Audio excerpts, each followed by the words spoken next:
درود دوستان عزیزم، امیدوارم حالتون خوب باشه. فتانه هستم، به کارگاه شمسازی من خوش اومدید. آموزشی که امروز برای شما در نظر گرفتم آموزش شمع گوزن هست. کانال منو سابسکرایب کنید و تا انتهای ویدیو با من همراه باشید.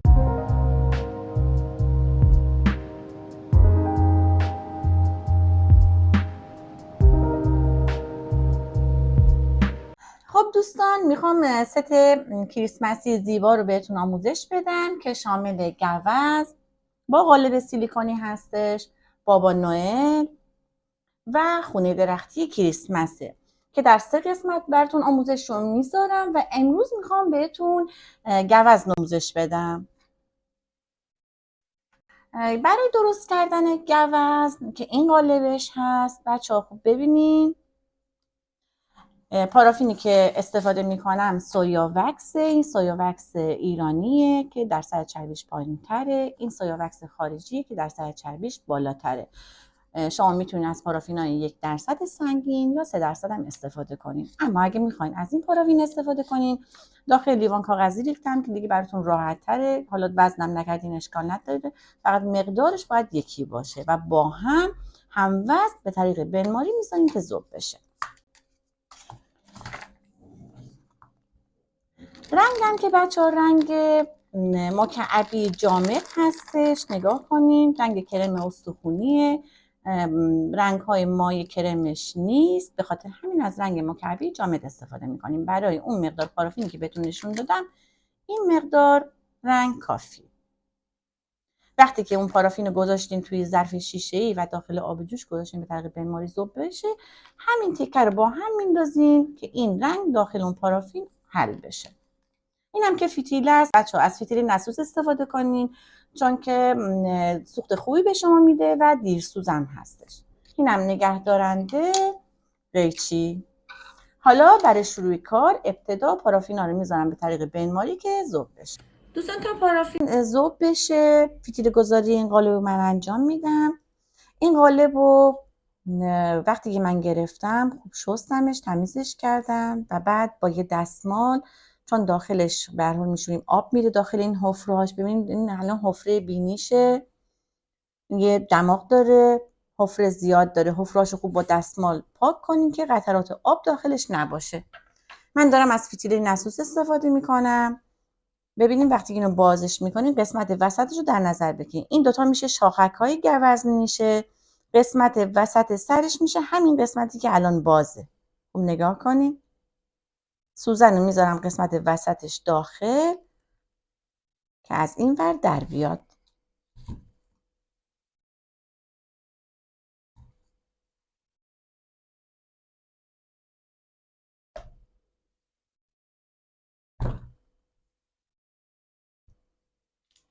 قبل از اینکه پارافین بریزین داخلش حتما سشوار گرم بگیرین داخل این محوطه گوزن رو که این قالب کاملا گرم بشه. این پارافین ذوب شده، رنگم که داخلش ریختم ببینیم به خوبی حل شد. حالا این قالبی که دارم، قالب گوزن، من یه دور سشوار گرفتم، الان دوباره سشوار میگیرم.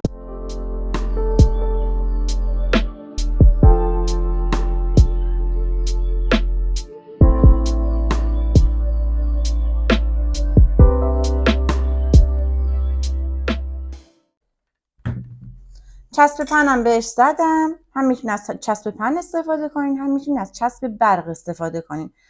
اگه دیدین که این مقدار شله دوباره یه مقدار میتونید چسب بزنین و خوب محکمش کنین. حالا این پارافین رو میریزم داخل این قالب.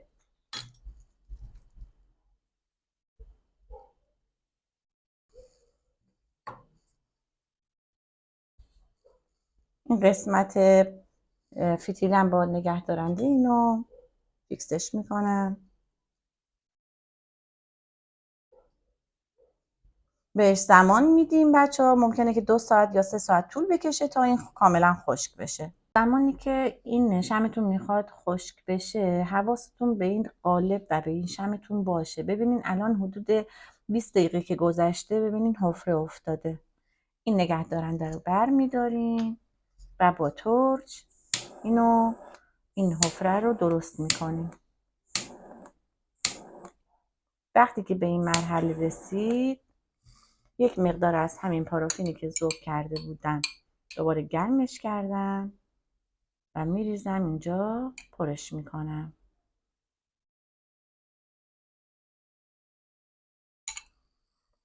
دوباره ترچ میگیرم و این میشه طریقه گودگیری. خب بعد از 3 ساعت من دیگه میخوام اینو از قالب خارج کنم. چسبشو باز میکنم. یه مقدار فتیلم کوتاه کردم.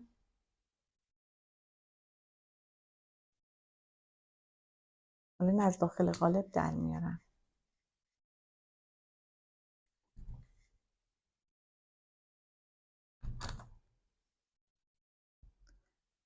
نگاه کنین بدون حفره و خیلی تمیز و یک دست این از داخل قالب خارج کردم. خب الان میخوام این قسمت گوزن و قسمت چشماش، این قسمت دماغش، این زیرش رو نگاه کنیم بچه های زنگوله هستش و این دور گردن شاخهاش رو میخوایم رنگامیزی کنیم. برای رنگامیزی این قسمت هایی که گفتم از رنگ اکریلیک استفاده میکنیم. شما میتونین از پودر طلا که با تربانتین قاطی میشه میتونین استفاده کنین، ولی من دارم از اکریلیک طلایی استفاده میکنم. برای قسمت این زیر گردنش که یه زنگوله داره نگاه کنین، این قسمتش اینو طلایی میکنم. سعی کنین از قلم‌های استفاده کنین که این قسمتش کوچولو باشه.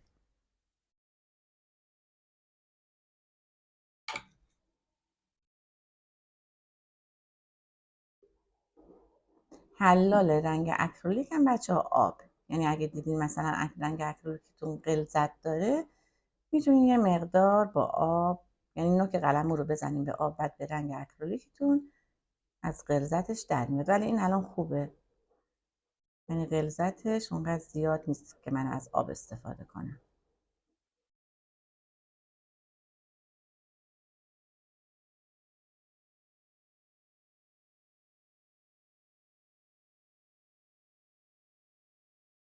الان شما دور گردن این گوزن رو ببینین، یه نواریه، ببینین این باید قرمز باشه. حالا رنگ اکریلیک قرمز رو برمیدارم.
چشماشم رنگ سیاه میزنم.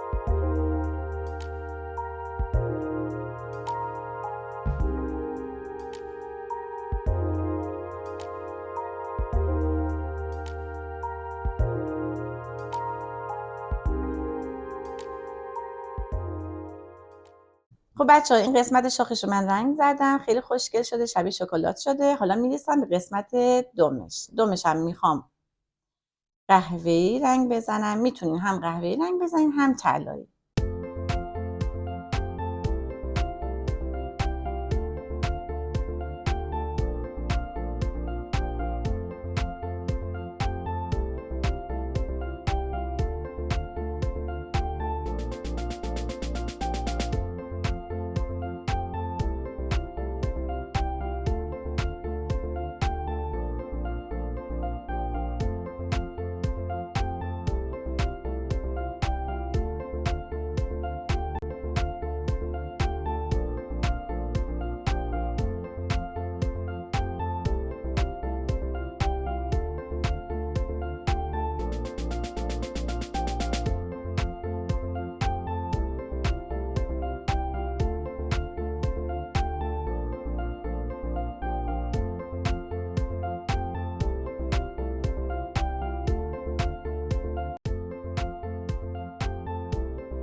دوستان عزیز و همیشه همراه، آموزش امروز شمع گوزن هم به پایان رسید. امیدوارم که لذت برده باشید. لایک و سابسکرایب یادتون نره. سوال هم اگه داشتید کامنت کنید. تا یه ویدیو آموزشی دیگه، خدا نگهدار.